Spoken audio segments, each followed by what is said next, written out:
cây có quả hình cô gái chỉ rung lên khi đàn ông chạm vào.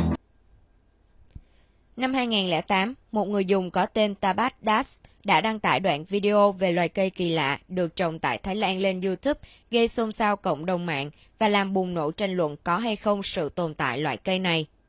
Ngoài quả của nó có hình dáng giống hệt một cô gái trẻ, loài cây này có tên Naribon, mà theo tiếng Thái, Nari có nghĩa là cô gái hay phụ nữ, còn Bon có nghĩa là thực vật hay cây, và Naribon có nghĩa là cây phụ nữ.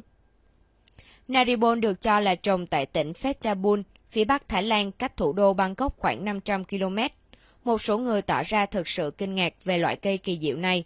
Số khác cho là không có loại quả như vậy, cho rằng đây chỉ là sản phẩm của công nghệ chỉnh sửa. Bên cạnh đó cũng có ý kiến cho rằng người trồng đã tạo ra loại quả hình cô gái khỏa thân này bằng ép khuôn.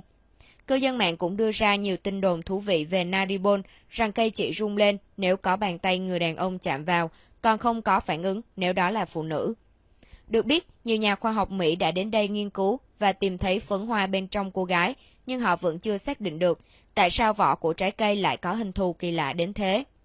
Thần thoại trong Phật giáo của người Thái cũng có một loài cây tên là Narifon, sinh trưởng tại khu rừng Himaphan, khu rừng bí ẩn nơi các Phật tử sinh sống.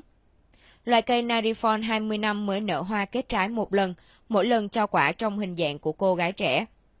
Tương truyền Đức Phật tối cao đã dựng cho Bồ Tát Vessantara, vốn là một hoàng tử nổi tiếng từ bi từ bỏ quyền lực, tài sản để đi theo đạo Phật, vợ và hai con của ông một túp lều trong rừng để ông an tâm ngồi thiền.